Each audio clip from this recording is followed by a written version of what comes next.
Okay, my gear ahead loving friends from all the way around planet Earth, you happened to hit that button whether you meant to or not, and it launched a brand new... A new Dauntless episode of V8 Radio, Kevin. That is correct. There are no daunts That's correct. anywhere to be found. No, nowhere. Not on this show. Dauntless meaning showing fearlessness and determination. There you go. I'll drink to that. Yeah, why not? This Cheers.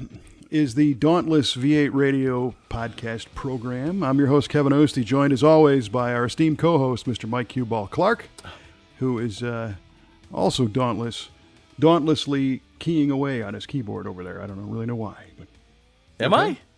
Yeah. I thought I saw I didn't think fingers so. of fury. Yeah, all right. Just trying to add some color commentary here to the... Right on. I got you. Otherwise, I can look forward and say, yes, my gladiator cabinet is still motionless on the wall in front of me here in my garage studio. My miter saw has not moved an inch. That's right. In years, unfortunately. Yeah. Oh, yes. Well, this is the V8 Radio podcast, which means we start each episode with an automotive trivia question. Of course, you knew that. Well, yeah. And you knew that. Which is why you prepared one, right? Absolutely. All right. And away we go. All right, Kevin, listeners. Which iconic car manufacturer also made airplane engines? Oh, iconic. Iconic. I thought you were going to go a different direction. I thought you were going to say, which iconic auto manufacturing company also made refrigerators? Ooh. But we'll save that for another time. All right. But you know that Allow one, me right? to research. You got that one, don't you? What automatic? Oh, was it General Motors? Yes. What refrigerator? The GE? I don't know. That's General Electric. Electric. I know. I didn't. Hey, shut up. What refrigerator? I don't know. Frigidaire, man. Frigidaire. It's a product of General Motors Corporation. As you notice, when you open the hood of your GTO and look down at that A6 Yes, AC it is the compressor, Frigidaire AC. Yeah. There you go. I just didn't put the two together. Although, interestingly, Clearly. Yeah. General Motors, a motor is an electric thing. So General Electric is a better name See? for that than General Motors. It should be General See? Engines or something. General Engines, yeah. There's another company that made vehicles, passenger cars, trucks, other motorized implements that also made refrigerators. I do Now not that know I this. think about it, yeah. Well, International Harvester. really? They made Yes. appliances? Yeah, believe it or not, my brother-in-law John in his garage had like at least a 6-foot long deep freeze chest in his garage made by International Harvester. And it had it was from the early 50s. Oh, wow. And as of like two years ago, this sucker was ice cold. It was fantastic. Yeah. I don't even know what it used for refrigerant. But there's a tangent for you. But I digress. Yes. But your question was, which iconic automobile company also made airplane engines? Yes. All right, I'm going to say it's the dynamic duo of Royce and Rolls. Royce and Rolls? Yeah. Never heard of it. Caught! All right. That's my final answer. So Kevin says Rolls Royce. Mm-hmm. All right. Final answer, he says. Okay. Duly noted. All right. You'll be happy to know that you can yet again spin the wheel of trivia on this side because I have several waiting. I couldn't wait for Give this. it a how many a doors? whirl. How many do we have? I don't know. Several. I don't remember how many are left, Okay, but you let's just need to go land on one. Door number 3. Congratulations. You got a trivia question that happens to be about land speed racing. Okay. Can't wait. Yes. Hold your commentary that my wheel of trivia is fixed. Right. How amazing. How fortuitous yes. that we land on land speed stuff. That's right. Actually, there is a note here saying that this is question number 7. So Okay. that's good. Lucky number 7. Okay, you ready? Yeah, man. What is the lowest speed record in SCTA Bonneville racing? And a bonus is for the class. And it's a super huge bonus. I guess it's kind of a two-way bonus if you can guess what type of vehicle, because the class doesn't necessarily dictate what the vehicle is. Okay. So Okay, the I actual understand.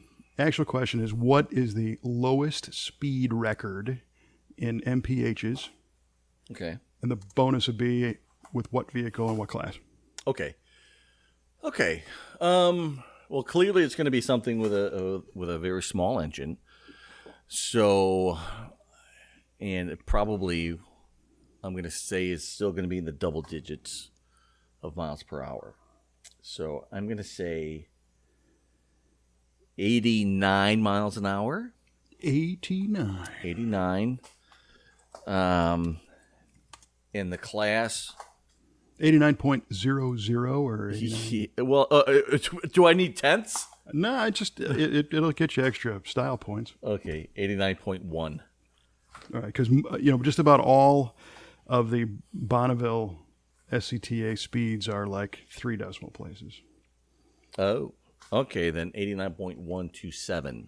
Bingo. That sounds better. Mm-hmm. Okay. And I'm not familiar with how the class structure works, so I'm just going to say I don't think anybody is. it's 'Cause there's like a million classes. 50 cc and below engine size. Okay. And it was on a 2-wheeled vehicle. I Clearly. think we would call that a motorcycle. Motorcycle or moped, if you will. I guess those are two different things. A motor-driven cycle. All right. 89.127, 50 cc and below on a motorcycle. Or It's actually a pretty cool question. So, well, we'll see. looking if it forward is or not. looking forward to hearing the answer. Yeah, me too. All right, we'll find out at the end of the show. All of these riveting answers. So hang in there, folks. That's it. And as I alluded to at the end of our previous episode, which is unusual that we were able to tease one and then just slide right into it here at the next one. It really, really is. This is a rare treat, folks. I've got the fever for the flavor of the salt. It's true. Yeah.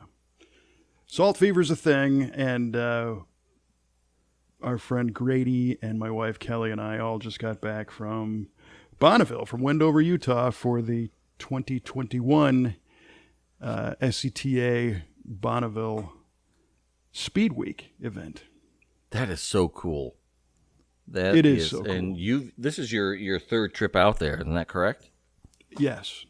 Very fortunate to have been able to go the past couple of years, and that happened. It happened last year, which was not much did, but that event did. And this year, so there's been kind of a the evolution. And in 19, it was pretty much the standard Speed Week event, which means people from all over the world show up to Wendover, Utah, and partake in land speed trials on the Bonneville Salt Flats. And I was talking to a guy today, actually at lunch, about this, because this is like all I'm talking about right now. Right. I believe it. Yeah. And it's interesting. It's such an obscure thing. Those of us who grew up as hot rod enthusiasts, Bonneville's kind of always been part of our vernacular. We've always kind of envisioned the salt and a streamliner and the mountain range and blue sky and going all the way back. But beyond that, unless you go there, it's a pretty obscure deal. So just as a little primer, you fly to Salt Lake City Okay. in Utah, and you rent a car and you drive an hour and 20 minutes west, and you land in the small town of Wendover, which has Wendover, Utah, and West Wendover, which is in Nevada. Oh, interesting. There's a line painted right down the middle of the street Nice. that says West Wendover. And the other evidence that you are on the Nevada side is that there are casinos that butt right up against the state line. Oh, For sure. And on the Utah side, there's not much. no. Probably plenty of churches and not many bars. There's an awesome taco stand trailer. I'll give them that. Cool. So it's a split personality little town. And that is how spectators get there. The Salt Flats themselves are about 20 minutes east of there. You jump back on Highway 80, Okay. and then you get off the highway and you go north a little bit, and it's a 2-lane road that enters BLM land, Bureau of Land Management, public land. Oh, okay. This land is your land. This land This is my is land. My land. For sure. So it's cool. You can essentially do as you please there. So when you first start to approach the area where the competition happens, it's dirt on both sides.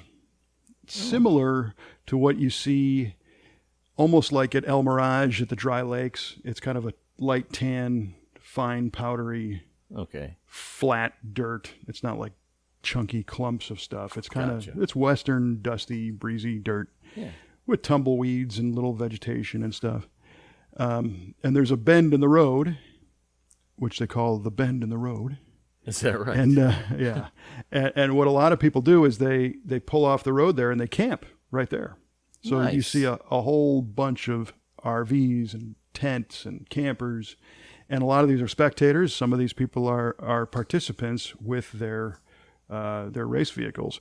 But if you continue down that road, eventually, it's only like 5 minutes down the road, the dirt turns white, and Oh, this is really? the beginning of the salt bed. Ah, wow. Yeah, and the Salt Flat itself is a lake. It's an old salt lake Right. that over a zillion years has ended up how it exists today, which is a thin crust of salt. And the salt, from what I understand, actually kind of boils up from the dirt below and then dries out and solidifies on the top surface. Oh, I gotcha. Okay. It's a natural phenomenon that happens. And there's a specific point at the end of this road that they actually call Land's End, where the road ends, and there's the iconic Bonneville Salt Flats sign, Okay. which unfortunately gets stolen like every year. So there's a new one up this time. And you can get your picture taken there or whatever. But then you drive off the road onto the actual salt, and here you go. Now, again, the salt is BLM lands as well. It's yours. So anytime during the rest of the year when these events are not occurring, you can drive out there. You can go out and cruise around. You can camp on the salt. You can take That's pictures. Do whatever you want. So if you happen to be making a cross-country trip on Highway 80 and you're going that direction, I say get off the road and go check it out, even if there's nothing happening, because it's very flat. It's desolate. It's got to be spectacular. It really is. It's Yeah. cool.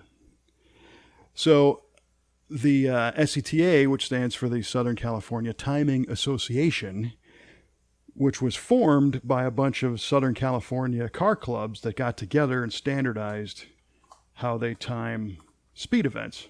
And I believe the earliest events were at El Mirage at the Dry Lake Bed in California.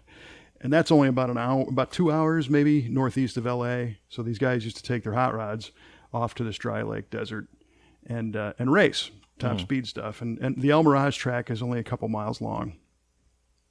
Bonneville, however, is the granddaddy. It's the big one. Yeah. And the SCTA has a tremendous crop of officials and volunteers that come out and actually groom the salt on the track surface. So Okay.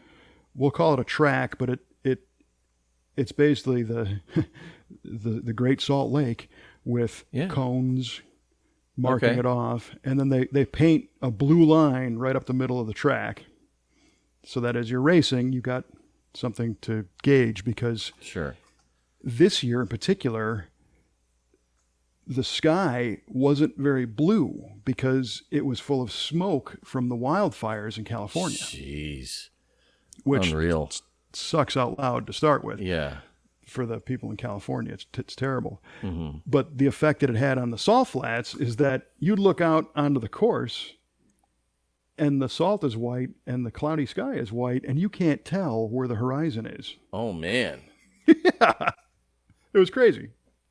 In fact, we rented a car that had some sort of eyeballs. It had this visual safety, like a lane departure thing, or not only lane departure, but like visual cruise control radar stuff. So right. Or something. And the display kept lighting up, basically saying, "I can't see. I'm lost. I don't know where I'm at." Oh my gosh. Yeah. So that was pretty neat. But as you drive out onto the salt, the race course itself is 5 miles long, but the overall with the shutdown, I think it was almost 9 miles this time. No kidding. Wow. And that does kind of depend on the condition of the salt. This year, over last winter and this spring, that area received some pretty heavy drought. So the salt was real nice and dry, and it was in excellent condition. Nice. No doubt the northern Utah farmers aren't very happy about the drought, but the racers but the racing guys couldn't be happier. So now, you start off on 80, you got off, you driving on this 2-lane road, you make the bend, you go a few, another mile or two, you get to Land's End, you pull out on the salt, and you go probably another mile, and on the right-hand side is the starting line. And as you continue to go east, the pit row basically runs parallel with the track. So you basically pull up and face the track, and that's where people pit or observe or hang out or whatever. And the pits are like 3 miles long. That's crazy. That's incredible. The scale is just nuts out there. Yeah. And what you end up doing is getting your race vehicle prepared, if it's a motorcycle or a car, a streamliner, a truck, or whatever it's going to be, and either drive it or tow it back to the starting line. And then there's several tracks. There's actually course number 1, course number 2, and course number 3. 1 and 2 basically start within probably 100 feet of each other, but they diverge away from each other. Okay, sure. Makes sense. But still in the eastbound direction. I guess it's northeast probably. Yeah. And then for safety, the timing tower is at the 3 mile mark. So it's basically, just a little bit more than halfway. The short course starts maybe at the 2 mile mark, and it's only a 2 mile track. All right. And the short course is used for people that are getting their rookie certification. It's got a 175 mile an hour speed limit on that track. So if you got a new car or you've never done this before, that's where you go. That's where you'd go. Okay. Yeah. It's like Salt Flats light. Okay. And by any stretch, am I not saying it's less cool? Because talking to people that have never done this before, that finally got the crew and the gear and the car and the gumption and the guts to go out and do it, is awesome. It has to be the event of their life, I would imagine. Yeah. I mean, that would be incredible to be able to actually drive for a record or for speed. Yes. On one of those courses. Unreal. It is unreal. So there's so many elements of this because the I don't want to say the slower classes because nothing's really slow. I mean, I guess there are some slower things as evidenced by your 89.127 proposed record. Well, you do have some smaller displacement, lower velocity vehicles. And those typically can start on their own, drive the course. They might not go the whole 5 miles. They might go to 3 and shut down. They're there. They got it, yeah. The higher speed stuff, the streamliners and some of the faster competitors, they've got a push vehicle because they're geared in such a way that they can't even move on their own. Jeez. So you see a lot of these diesel trucks, pickup trucks that have basically a board bolted to a bracket in front of the bumper. Mm-hmm. And when it's time to go, they coordinate with the driver of the car and they start pushing them down the track. And when they hit maybe 50, 60 miles an hour, it's cool because you hear the car all of a sudden go into gear. Oh, nice. And they start pulling away from the truck, and the truck peels off to the left or the right, depending on which course they're on. Yeah. And then the car's off.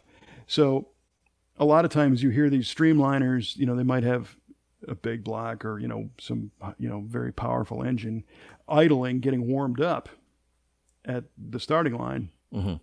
And they leave and they're still idling. Nothing changed. Oh my gosh. They're being pushed, it's like, okay. Yeah. But, you hear the diesel truck exhaust, and then all of a sudden it's, and you can hear the clutch engage, and then they go up through the gears and they're gone. And so everything's timed and calculated into speed, and there's set checkpoints along the way. So there's the quarter mile, there's the mile, there's the 2 mile, 2 1/4, 3, 4, and 5, and your top speed is measured before you cross the 5 mile mark. So, right, you got to be in the boundaries. All right. However, they always report the exit speed. So that's how fast you were going as you exited mile 5 into technically mile 6, the shutdown. Into the shutdown, okay. And that might be your peak speed. You might have been accelerating the whole time. Wow. Or you peaked in the middle of mile 4 and, you kind of maintained or slowed down. And so you could have gone 300 and your exit speed was 285 or something. Okay. Whatever. Okay. And there are a million classes, it seems like. And the classes refer to the type of vehicle, the type of engine based on size, the type of fuel, is it gasoline or alcohol or nitromethane or whatever. And then there's vintage, so there's all these combinations. There's truck, there's, like pickup truck and motorcycle, of course. And streamliner and coupe and sedan and production sedan and production coupe and then there's the ones that start with B, which is a blown production gas coupe. So you see all these crazy acronyms on the side of the car, and that's the classes. So if the class that you're in, say, has a record of 200 miles an hour, and you barrel down the course and you hit 208, before you leave the course, you don't necessarily get the record. Your car goes into impound, into quarantine. Okay. And you've got an hour basically to monkey with it if you got to pack a chute or if you got to, there's a level of make some adjustments or allowable maintenance. Yeah, you can't change motors or anything. Right. And then you're done for the day because you have to back it up with what they call the record run or a return run the next morning. And you have to do it the next day. You can't do it the same day. Correct. Interesting. And I believe, and can't quote me on this, but I believe it's to bring about a different atmospheric condition, temperature, time, whatever. Okay. So in case it was like a fluke. A fluke. Yeah, if your car some weird high pressure system that moved in and gave you a little more air density and more fuel and made you go a little faster than you thought you could. Okay. Right. And then, but the interesting thing is they do the record runs first thing. So the track usually starts going around 7:30. So that's like the prime time out there. I got you. It's cooler, it's fresh. Yeah. Dense air. So you're going to go fast then. Later in the afternoon, you might not be as fast. So if you did your 209 or whatever I said, and everything stays together, good chance you've got an opportunity to go faster than that the next time. So go to bed. You can't stay on the salt. You have to leave the salt flats. Really? But you can go up the road again back to the bend where the dirt is, where the campers are, and you can sleep there. But Okay. I think the rules of this event are everybody go, so they don't have any problems, with. Oh, at the end of the day, everyone's got a split. Yep, people Oh, being I there, gotcha. whatever. Yeah, you can leave your pit set up and whatever you want to leave, your race car and all that, but they don't let people stay. I get So, that. Yeah, it makes perfect sense. Yeah, totally. So you get some teams that might be scrambling up until 8. I think they have an 8 o'clock or 8:30 p.m. mandate where everybody's got to get off, and they'll be wrenching and action, and then everybody's got to split. So next morning, first thing, if you were in impound, your car gets to go to the front of the line, Sure. and you make the first runs. If you went 209 on a 200 record and you go 207 next time, they take the average. 208, you win. You got the Oh, record. okay. If you go 199 and 209, then you went 205, right? Or 206. So you get it. Sure. You still get the record. So you can go under Oh, the record okay. speed and still get it because it's an average of the two Average. qualifying runs. Ah, interesting. I'm pretty sure. I think the first one's a qualifier, which you have to go faster. Sure. But if the second one falls in the average of faster than the record, you got it. Yeah, it makes sense. If you didn't hit the record on the first run, you'd have no reason to do a record run the next day. For sure. So, okay, that makes sense. So that's kind of the very basic structure of this event. And what's cool about it is I've been to a billion drag races, and if you're savvy about going to a drag race, you might have your favorite class, or you might be competing in class, and we'll just say it's pro mods. You want to see the pro mods, in the back of your ears, you're listening to the Towers announcer and the PA system for when they say pro mods to lanes 5, 6, and 7, and they call all those cars to the lanes. Because when the pro mods run, they're going to line up 2 at a time and go 2, 4, 6, 8, however many there are. Right. At Bonneville, there is no calling to the lanes. Really? When you are ready, you bring just- your car. You just go up, and then they Just go tell up you and- when you go. Well, you wait in line. Oh, okay. So the first guy at the line, it might be a modified Dodge pickup truck with a diesel.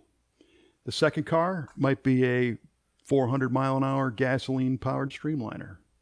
Third car might be a 56 Studebaker with a supercharged 289. So there's this tremendous variety and kind of a lack of structure that was a little bit weird for me to grasp in the beginning because I didn't know where to be when. Yeah, I get it. But you can hang out at the starting line, and the participants, if you're racing, your crew and your team can kind of be around the car. If you're a spectator, you have to be kind of out of the lanes and to the non-race side of the actual starting line. If you have a media vest, like I'm fortunate enough to get, we can actually go out on the track and stay 45 degrees off the start and take pictures or do whatever we're going to do. Nice. So that's a great place to watch, but it's a 5-mile race, right? So you're watching them take off, and then they're gone. And then they're gone. And you don't really know what happened. Unless you pay attention, because there is a radio station which originates on site, like 89.3, and Oh, okay. a guy named Ron and seldom seen Slim are announcing on the radio, and what they're doing is they're getting their information from the official timing tower onto a screen and calling the race. So they're telling you, what's happening. And on the starting line, everybody brings, like a battery powered boom box, and they get them all cranked up.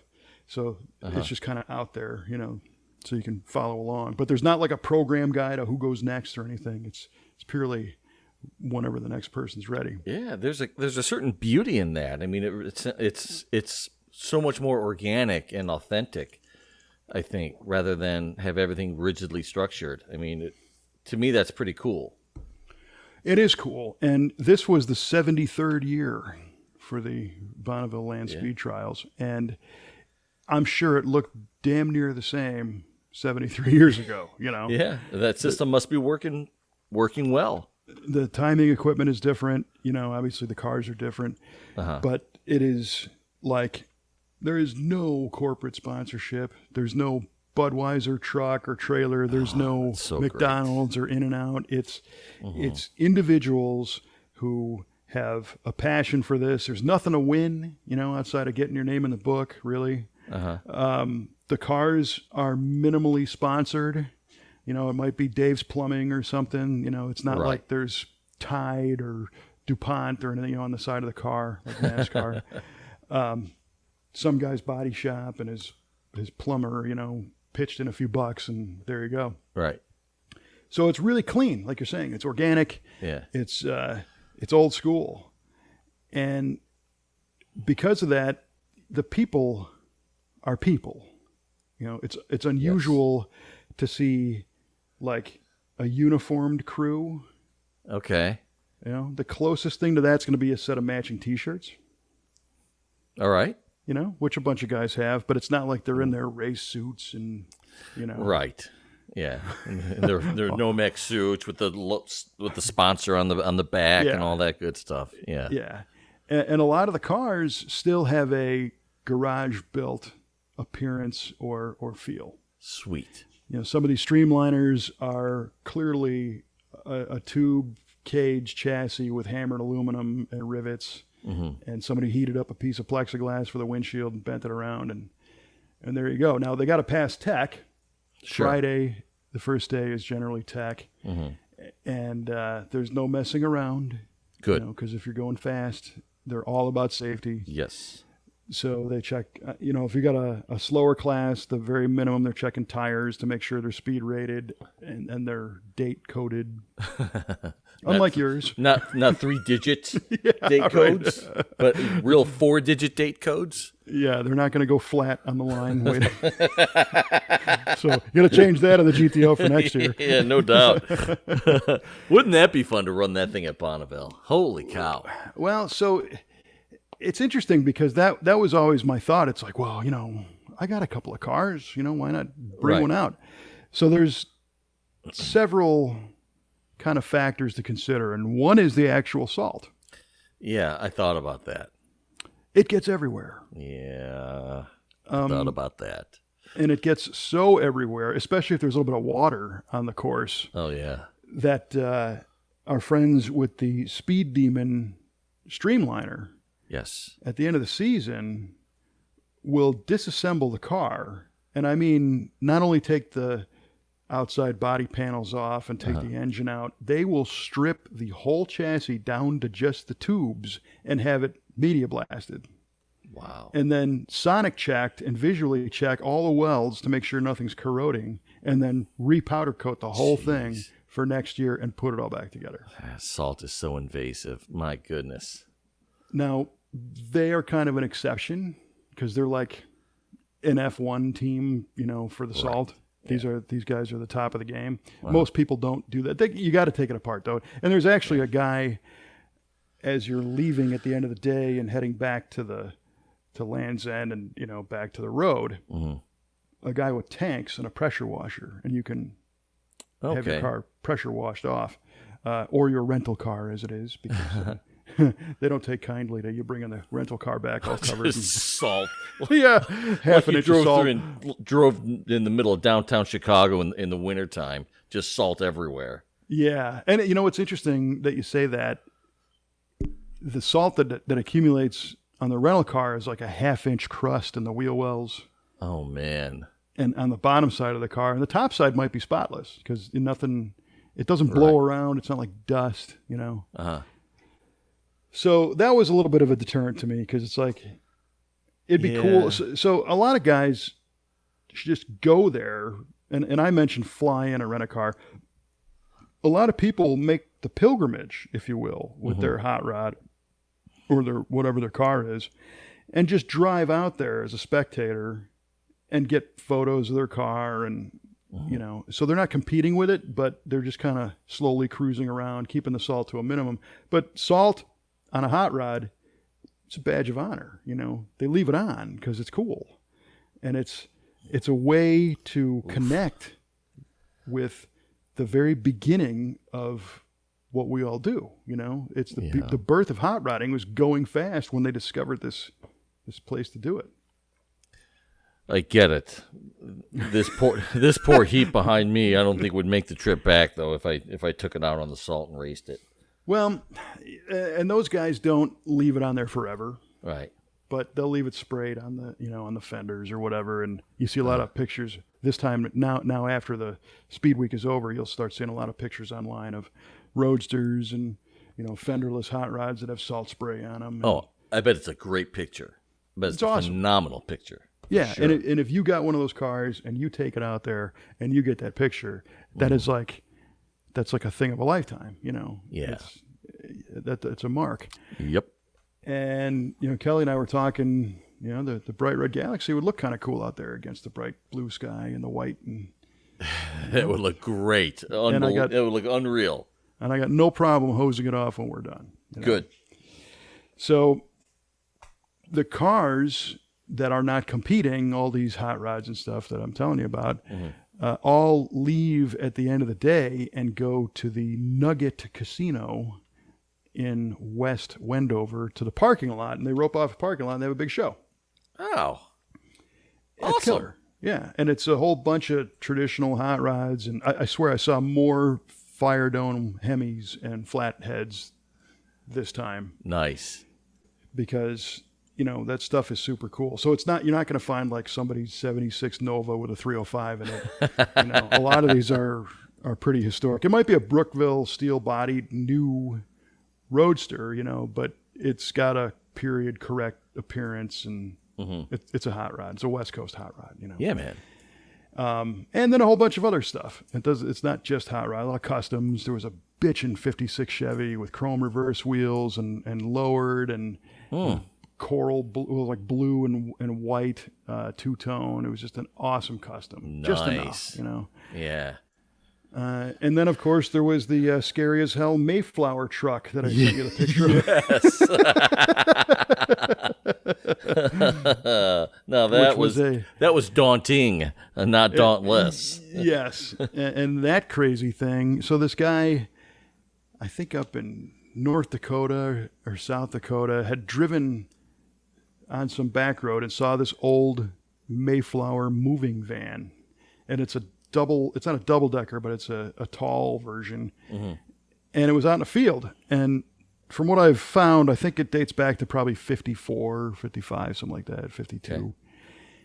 And it's still yellowish, and you could still read the word Mayflower on the front. And it took this guy 11 years of knocking on the door to buy this thing. Really? Off the farm where it was out in the woods, out in the field. Yeah, I'm going to restore it one day. Exactly, right? Yeah. So he ended up buying it and kind of restoring the interior and getting the driveline figured out. And he opened the back part of it as his race car hauler. That's so great. That is so great. It was so cool. And it was part of the show, every night. It was on the salt during the day as its function. But it has a face. The windshield is split with like two big eye looking things and a scary looking grill, and that's just the sheer size of it. That our running joke for the 3 or 4 days we were out there is every time you turn around you go, because there it was.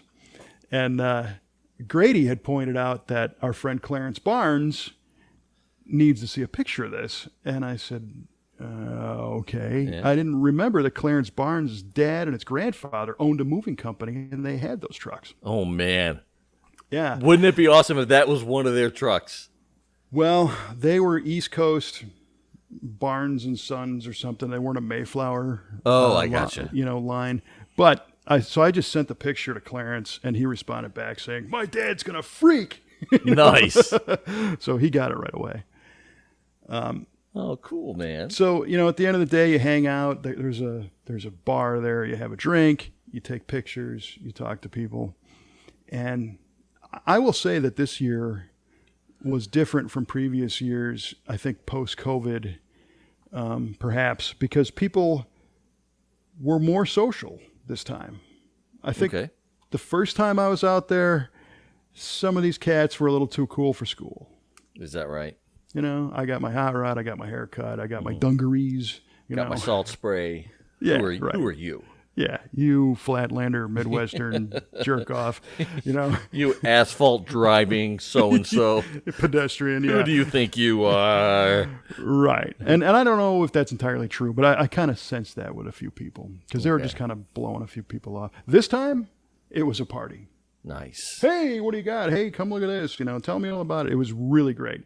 And not to say that the first time it wasn't like that either. There was only, one or two people that were giving off a little bit of a tood. But this time I got nothing, right? Nice. So it was really fun to hang out and talk. And it was different from your Friday night cruise because that's, those are cool. A lot of locals, people in cars you've seen before. You've never seen any of this stuff before. Yeah. And then... or maybe you have in previous years because some, repeats. But the conversations are about what happened earlier today, on the race course. Yeah. And how to go faster and not necessarily about going to the local burger stand and complaining about what a crappy work week it was.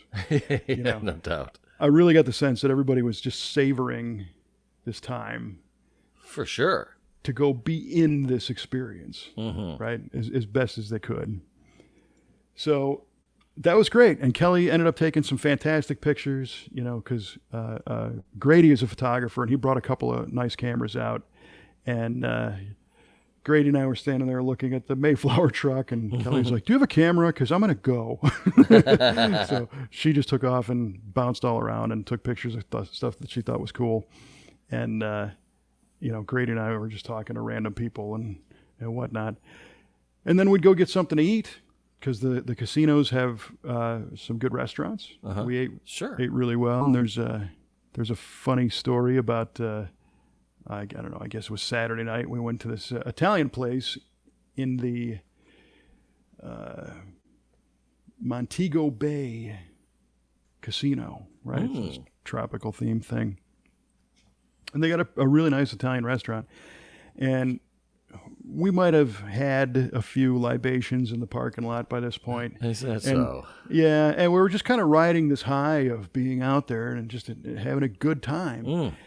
And the waitress comes up, and she's like, okay, we've got some specials or whatever. And Grady takes all the menus away from us and puts them down and says, I got an idea.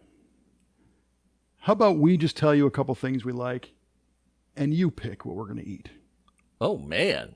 Yeah. And the waitress is like, and he's like, no, it'll be cool. It'll be cool. So, Kevin, what do you think? And I said, well, I like red sauce. Right now, I'm not in the mood for fish. There you go. Knock yourself out. Yeah. And Kelly laid out a couple of food parameters, and Grady did too, and Grady said, I want this to be courses, so start with some appetizers, you pick them, and you pick the drinks. Oh, man. Right?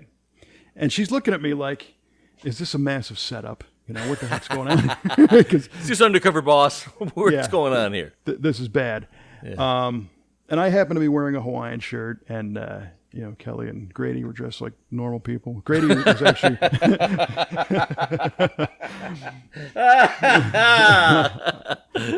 and I will say, I've advanced my Hawaiian shirt look a little bit because I really dig these Hanes brand T-shirts. They're like a moisture-wicking... Yeah, man. White undershirt, which... In a Hawaiian shirt, open a few slots with that. It was cool. It felt comfortable, So that's what I'm wearing. Kelly and Grady are both wearing V8 TV and V8 Speed Resto Shop garb. They're in uniform, and this guy's not. So, so the waitress comes out and brings me like a pina colada, tropical. All right, just going with the theme. Okay, nailed. And she brought. I didn't even know what the other drinks were. I was just happy to get that. It was good. Appetizers hit the table, stuffed mushrooms, and some raviolis.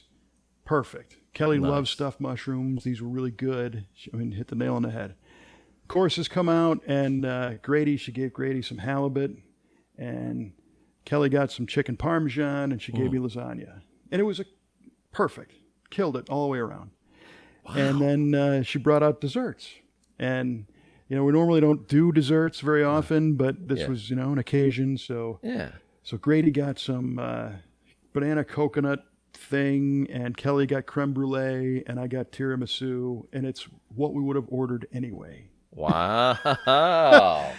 Perfect. She nailed it. And she was very pressured. You could tell she was worried. Oh, sure.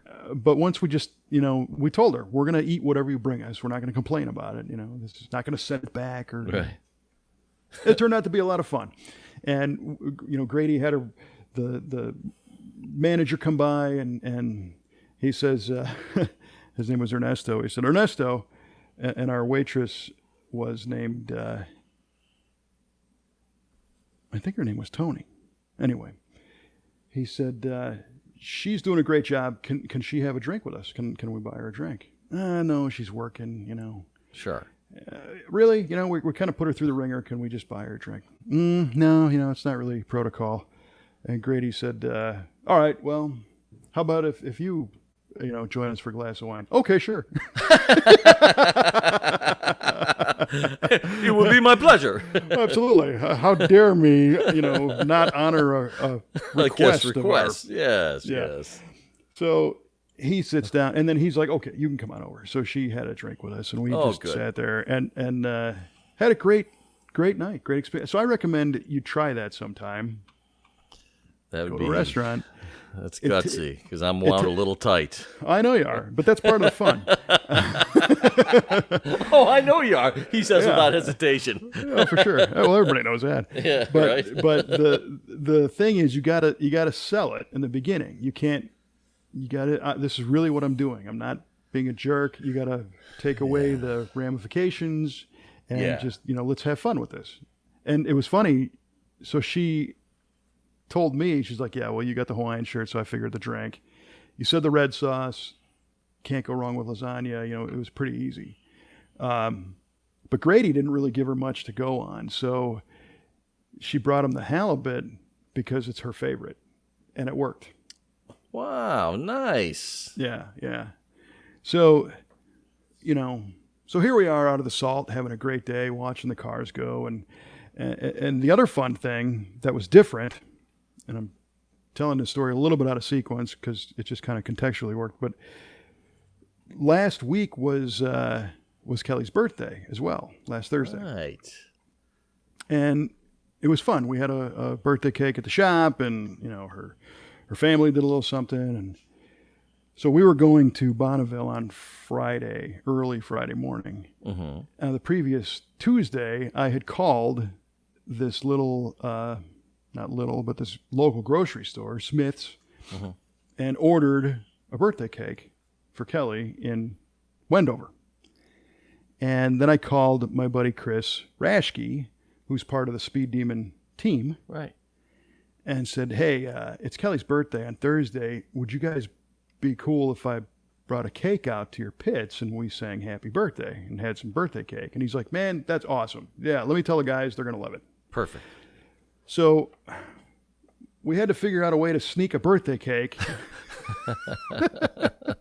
onto the salt flats. Under Kelly's watchful eye. Right. That's not easy, because nothing gets past Kelly.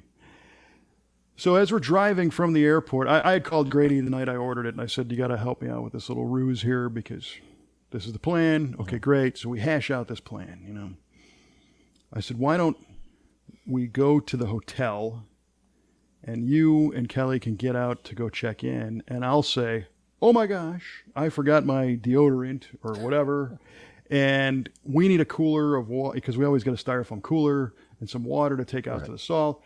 When you guys do that, I'll go down the street to the grocery store, get some sundries, come back, pick you up, and we'll go right to the salt. Not waste any time. That was the plan. What actually happened, because, a plan is a list of things that don't happen. Right.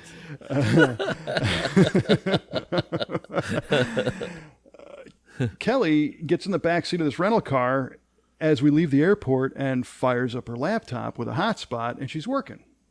She's doing accounting and shop stuff. So we pull up to the hotel an hour and however long later, and I'm like, okay, well, why don't you guys go in? And she's like, well, no, I'm working. I need the power for the car. I can't close this up yet. So Grady's like, well, I'm going to go in. So Grady goes in the thing. And I said, well, I really got to get something from the grocery store. And she's like, I don't care. I'll just sit in the car. Right. So, okay. So Come on. go to the grocery store, leave the car running with the AC on because it's hot. Mm-hmm. I get a cart. I'm in the store. How am I going to hide a 9x13 birthday cake in a box? Right. Right. Plus, I got to get forks, knives, spoons, plates, napkins, the whole deal. This is going to be in no man's land. It's not like I can expect anything to be there. Right. So I get this styrofoam cooler off the top shelf, tip it sideways, and I can kind of wedge the cake box in there. Oh, nice. To disguise it. Okay. And then I find out that it doesn't fit. So I put the cake kind of at the bottom of the shopping cart, and I put all the rest of the stuff in the cooler, so the plates and forks and knives. I put the lid on it so you can't really tell what that is. And I get a couple of skids of water, and I did forget my deodorant, so I had to buy some deodorant. And I get a couple other things that we needed. And luckily, we rented an Audi Q3 SUV. Oh, sure. Yeah, you don't want one. No? I'll tell you right now, it's underpowered. It just didn't drive right. Darn. Way underwhelmed, and it's way too small. I'm sure it's a nice car if you have one, but it's not for me. Okay. But what it does have is, and maybe one of your SUVs has the same kind of thing, there's like a package shelf that raises when you raise the rear. Oh, gate. yeah, I know what you're talking about. Yeah, Right? yeah. Sure. And when you close it, it becomes kind of like a visual. Like a package shelf on top. Yeah. Yeah, and also kind of blocks people from looking inside what you got. Yes.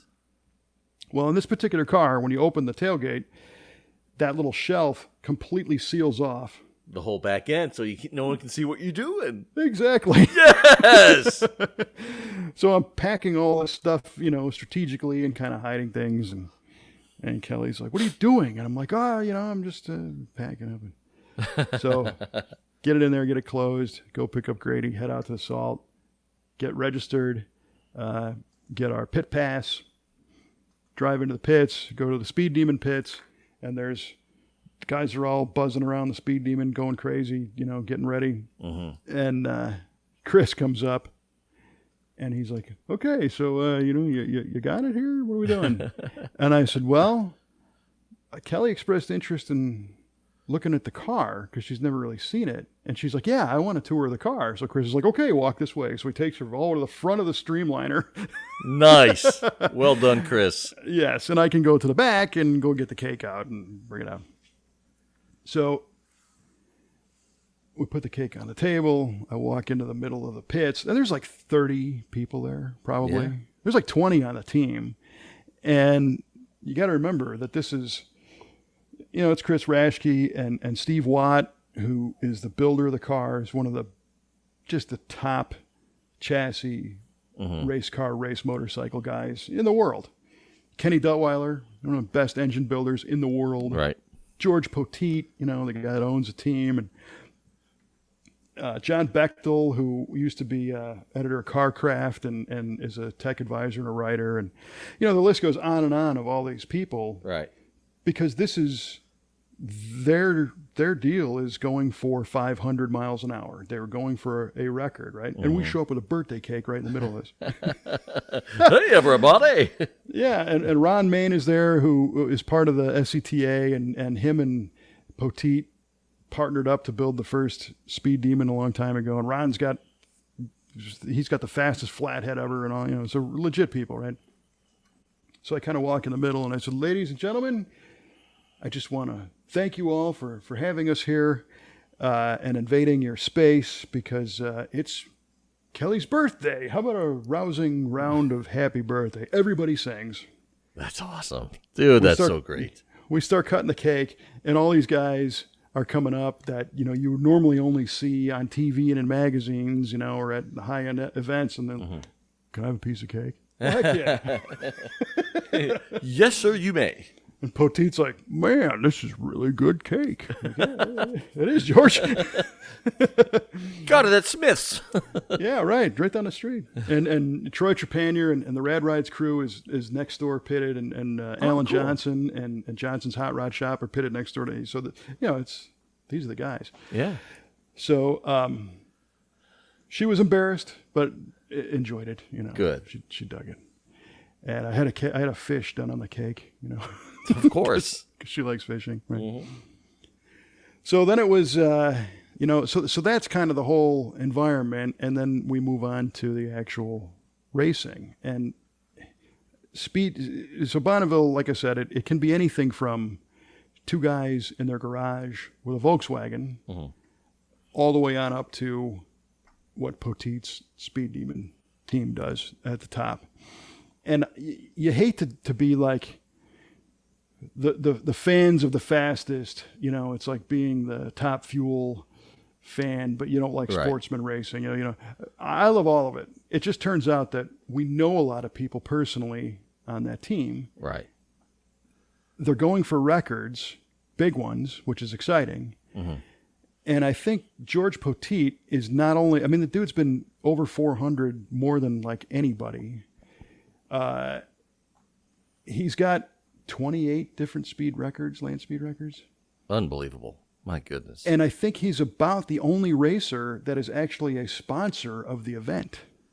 Huh. Right? Because most racers... Make sure it goes on, huh? That's right, yeah. Wants to make it happen for everyone, That's killer. So, yeah, he's a racing philanthropist. So it's cool. It's gratifying, to see these guys do well because they're just so good for all this stuff. Right on. Unfortunately, the AA engine, which is their big block, it's 500 cubes and up, had a fire. Ooh.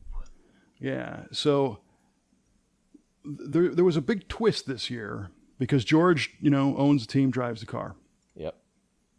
Well, the first run out that the Speed Demon made was with our buddy Chris Raschke behind the wheel. Is that right? Yeah. And he had texted me a picture in advance of a helmet that said Speed Demon and Raschke on it. And I went, what the heck is this? Well, it turns out that last year Chris went 230-something in the Jezel pickup truck, Jezel valve train. They've built this fantastic Dodge or Ram pickup truck, and they've allowed a lot of people to get their license and different classes using that truck. They're very generous with the truck. And Chris last year got his red hat, his 200-mile-an-hour club hat. Sweet. In that truck. Well, this year, George is advancing him to be in a higher class in the Streamliner because next year, Chris is the driver. Whoa. Chris is the driver. That is a heck of an advancement. Yes. And George is like, he's got some years on him, and getting in and out of this thing is a project because it's a roll cage. I'm sure it's tight and just... Yeah, for sure. Not easy. So Chris does the first pass just to get his license, which he got. He advanced his license. He went 288 or something at 52% throttle. And this was in the AA engine, so the 500-inch plus. And I think it's a 540 or something. So to get a license pass, you don't get impounded. You didn't set a record. You just went down the course. George gets in the car, and he's now going to try to qualify and beat his last year record of 478 and change. He wants to be the first piston-driven 500-mile-an-hour car. Okay. And looking back, I think last year they set that 476 or 478 record with a smaller engine. I think it was the LS platform motor that did it. So this would be a different class and a higher speed. Well, George comes back. He was on fire for 2.5 minutes. Oh, my gosh. Everything behind from the motor back was burnt. So all the wiring, all the injector harnesses, all the hoses, the paint's all blistered off the Streamliner. It's a mess. Yeah. Fire system put it out, but good Lord. Yeah, that's a lot of damage, though, still. Oh, yeah, it's huge. So we're standing in the pits, and these guys go to work, and they're starting to take the car apart and figure out what happened and what's going on and what do they need to do and is the motor okay. And what they landed on eventually is that it was some kind of an oil fire from an AN fitting or a hose or something that sprayed oil backwards onto exhaust and just burst into flames. And it doesn't take much, a little vapor will do it. Yeah. So then they find out that the engine got hurt. Oh, man. So there went the AA 500 mile an hour dream. Yeah. But they weren't done because I think normally they bring 4 different engines, different classes. This time I know they had 2. They had 3. So they retrofit the car and put their E-Class engine in. The E-Class? Single A, which is 440 and up, so smaller. And I think this was an LS. I think it's a 446 Cube LS. And reset the car for the next day, and Chris gets behind the wheel. I'm pretty sure that was it. Anyway, he ends up going over 300 miles an hour, 369 or something. Wow. So now he's advanced his experience up into the 3s. Yeah. Preparing for next year. Then they changed the engine again and put the E-Class in, which is small. It's like 226 cubes or something, 225. Oh, wow. Really? But it makes like 100 horsepower per cube or something. It's like 2,200. Whoa. And George gets behind the wheel. This is another day in advance, and takes off down the course, and he ends up going 469 miles an hour and change. Oh, my gosh. I got the actual number here, I think. 466.290. On a 200-something cubic inch engine. Actually, this was on the 443 cubic inch engine. So I had those two backwards. Chris went 3-something on the E. On the small one. And this is the A-blown fuel streamliner. Okay. 466, which ended up winning the Hot Rod Magazine trophy, which is the fastest speed of the event. That's crazy. My gosh. For the 10th time that car has won the Hot Rod trophy.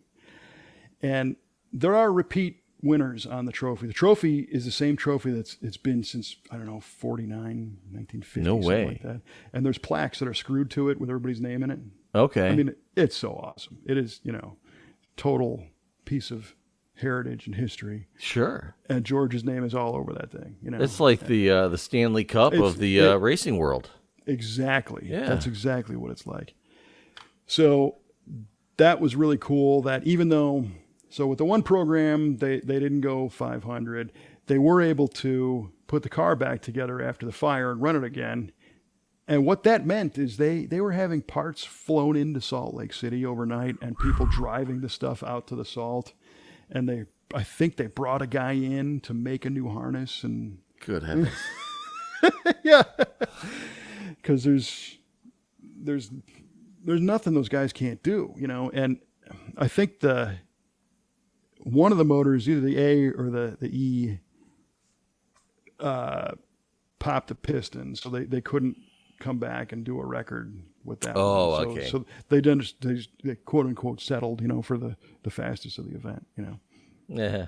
Well, sometimes you have to make sacrifices and concessions. Well, yeah, and it was fun because there's a whole bunch of other, very fast drivers and streamliners and Don Vesco's team and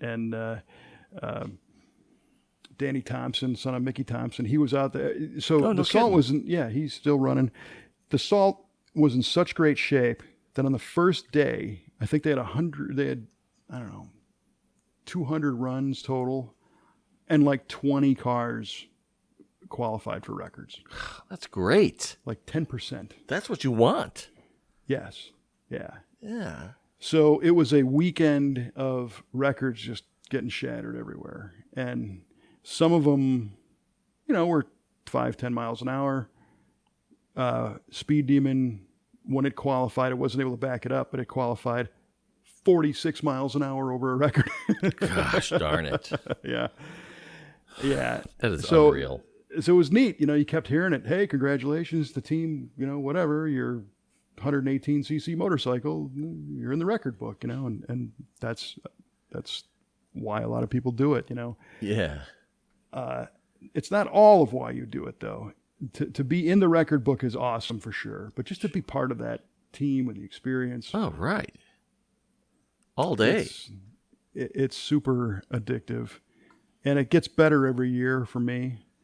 I guess a little more familiarity. Yeah. A little bit of knowing, maybe what's going on, seeing familiar people, and just by happenstance, we ended up knowing a lot of people out there this year. So that felt good. Yeah. I'm sure they're happy to see you out there. Like, hey, finally you made it.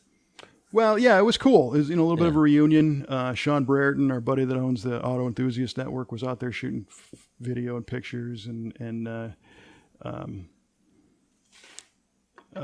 Zach Straits, who does a lot of, just man on the street type video and photos at the McCacken show. See him every year. Okay. In fact, there's a Gas Ronda interview that I did with him a few years ago. Oh, nice. Yeah, and he was shooting video walking around the parking lot of that Nugget car show. And if you look at Auto Enthusiast Network, you'll find somewhere in there a quick little interview with me in my Hawaiian shirt after a few drinks. I can't wait. Yeah. That's good stuff, man. So, yeah, it was, it just felt good. It was a great weekend. For sure. And so at the end, Grady and I are looking at Kelly. We're like, okay, so what'd you think, because she had expressed interest in going to this for years, but never really had the opportunity. And the last thing I wanted was for her to be like, this is too slow. This is hot. It's boring, whatever. And she's normally not like that, but you hope that doesn't come out. For sure. Yeah. And this has such a low amount of structure, and she's very structured. And it's the world's fastest, slowest thing, because you're waiting for these cars to get up there, and she likes to go, so I kind of was trying to move the needle a little bit. And Grady wants to get a car. He wants to run a car. Okay. And in the past, we had talked about, well, what would you do, and he's got a 30 Model A, but it's not safe. It would take far too much to rebuild this thing into a safe car. And a couple of years ago, I had the idea, or I told him anyway, about the idea of picking up a decommissioned NASCAR. Sweet idea. Because all the teams cast them off after a few years. They kind of fall out of spec, and right. You don't have to do a whole lot. I mean, now you've got a cage that was built by, Roush or, right. Whoever. A professional who knows what they're doing. For sure. Yeah. And you got to change the thing so that it goes straight instead of making left turns. Mm-hmm. So spindles and alignment, whatever. But I think I thought it was a pretty good way to get into this thing. And Grady said he's seen these things on Bring a Trailer and other, racingjunk.com for like 15, 16 grand without the motor and trans. You can't build 1 foot of a race car for that. Right. You just can't. And you can get in this thing like today, you go pick it up. Uh-huh. And so on the short course, we meet these couple guys, their first time out, and they've got one of these NASCARs. And it happened to be a Roush. And we're like, proof of concept, It's meant to be. And the one dude was driving. The other guy owns some salvage yards. So he went and got a 5.3 out of a GM pickup truck. Okay. And like for $100? Oh, right. Well, it's his yard. He just took it and threw it in the car. So it was like, way cheap and powerful. And they ran. Now, I have pictures of their car. I got to look up the car number, and I'm going to contact them and see if it was a good idea or not. Because that could be a pretty slick way, unless they go, no, you don't want to do that for whatever. Right. But I don't think so. So I was trying to move the needle a little bit, and I was talking to Grady, and Kelly's there, and I said, okay, so we really enjoy spectating at this event, we need to figure out, are we going to bring a car next year? Right? Are you going to jump in and do this? Because we can set the thing up at our shop on our alignment rack and, for sure. Do all that kind of stuff if he buys the thing because he wants the car. I said, or what would really make this, a really great spectator event is if we brought our camper out, put the awning out, and had some good chairs and cranked up the radio that we could hear and have coolers and grill and feed people and, just have a great time. Yeah. And Kelly said, well, why don't we do both? Kelly. Kelly. I said, right on. Yes. So, apparently you liked it. She's like, oh, this was awesome. She really dug it. So she's got the salt fever too now. And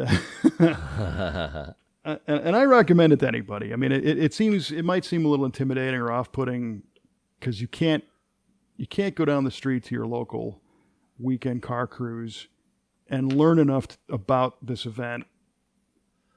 It's not like playing Little League and working your way up to the majors. Mm-hmm. There's really nothing else like this until you go. You just got to go, I agree. There's a few other top speed runs, Texas Mile and Silver State and, a few of these others, but they're not the Salt. It's not the Bonneville Salt Flats. Yeah, it's where it all started. And like I said, it's a 73rd annual. It's the place to be. Yeah. So time will tell if Grady gets a car and we can set it up. But the wheels are already turning to get at least the camper out there and a truck and maybe bring the Galaxy out or something else to cruise around in while we're out there. Nice. I'm looking forward to it already. I'm just right on, man. Yeah, it was so cool. I'm gonna have to reach out to Grady and encourage him daily to get a car. Well, you do, because we were kind of, putting our fantasy baseball team together of who would we want out there, and of course your name came up right away. Right on. So, yeah. Killer. Yeah, you could be on the crew. It would be fun. Of course, our list ended up being like 250 people long. Though well, like just to be nominated is the real honor. Yeah. Well, and not taking anything away from anybody, but it's like, yeah, our whole crew would love that. But we just got to figure out a way to do it and get them out there and all that kind of stuff. And all my friends that have always talked about it and whatever. But getting out there and doing it is the big thing. Just gotta do it. Yeah. This year was also a little bit different because Grady's son normally comes out, and 2 years ago was his 2 years ago or last year was his 21st birthday. Cool. So he had his first legal beer in this little bar at Bonneville. How cool is that? A little bar called the Black and White, which is owned by this woman named Carmen. And you go in this place, and I think I told you about this last time, but the whole place is enveloped in Bonneville posters and pictures, and really? Hundreds of them. All and she puts it up and takes it down just for Speed Week. Oh, awesome! Yeah, it is awesome. So neat little dive. All right, all right. There's nothing that's not cool about it. So SCTA-BNI.com. That stands for Southern California Timing Association Bonneville Nationals Incorporated. Go to that website. You'll see pictures, results, stuff. The next event is actually end of September, early October, I think. Let me look it up. It's the World Finals, which is it's not as big as the Speed Week because there was over 400 racers there this year, and there was basically nothing international because of the travel ban. So wow, it was really, normally they have 500, they say. So they're only off 100 without everybody else. But the World Finals are the 27th of September through October 1st. So the end of September every year. And I think, my guess is that the Speed Demon crew has a little bit of time to get back to California, rebuild the engines, and get back out there. And George is going to go for his 500 then. Nice. Yeah. How cool will that be to be there for that? Yeah. And also, if you go to landracing.com, you can click on the stream of the radio station and listen to it from home. And perfect. Trust me, this is it's not professional radio by any stretch, which is part of the fun. It's two guys, Ron and Slim, just calling it as they see it, which is part of the charm. But you get to hear these things go by, and so when we got home, Speed Week was still going on for 3 or 4 days, and I was glued to the stream the whole time.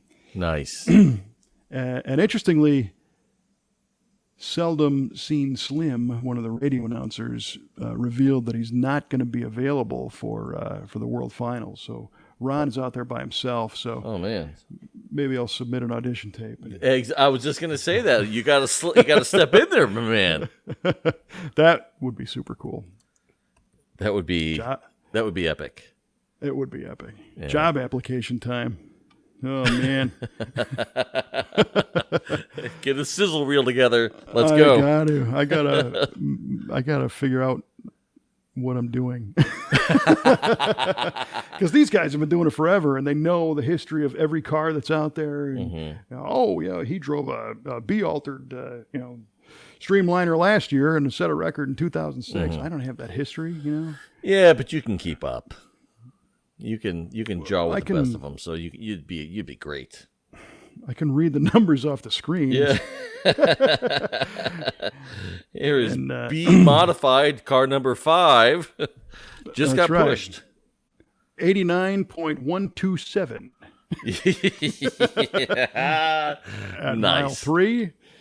There you go. Little rehearsal. All right. Speaking of 89.127. That's it, man. Our listeners are getting antsy here. Trying to get the answers to these questions. So I'm getting antsy to go back out to Utah. Oh, I bet. It's crazy. All right, so the trivia questions, right? Yours, if I remember correctly, was what refrigerator company made a moving wheelbarrow. trucks? Yeah. Spot on, man. All right, Kev, I asked you. I listen. Yeah, I appreciate that. And that's why I dig you so much. All right. Which iconic car manufacturer also made airplane engines? Kevin said the dynamic duo of Royce and Rolls. And that is correct. Rolls-Royce did make airplane engines. And still do. Yes, they still do. Yes. Yeah, you're right. Yeah, congratulations.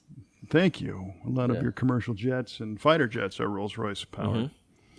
And GE, by the way. I'm sorry? GE as well. Oh, yeah? You mentioned GE on the refrigerator thing. I did mention GE on the refrigerator thing, you dope. They make a lot of aircraft engines, correct? They're into a lot of stuff. Yeah, I'm sure they do. And there it is again, General Electric. And a jet. That don't make sense. It should be GJ. General Jets. Jet. Benny and the Jets. Okay, so my question to you was, what was the lowest speed record in SCTA Bonneville racing, and a bonus for the class and what it was. And your guess was 89.127 with a 50cc or below engine size on a motorcycle or moped. Well, you got the one of the bonuses correct. Really? Yes, it was technically it was in 2011, and the record is 19.893 miles per hour. Yes! Oh my gosh. And this phenomenal achievement was achieved on a Saleen E-Solex electric moped. No way. Yes, which, from what I can understand, is a French device, and it ran in what's called the Omega class. And the Omega class, the first definition is it's anything that doesn't. The first requirement is it cannot run the Otto cycle. Okay. You know what the Otto cycle is? That's your 4-cycle engine, right? There you go. Yeah. That was a good trivia question. I'm glad I burned that one because you would have got it right. Yeah. Well, God forbid.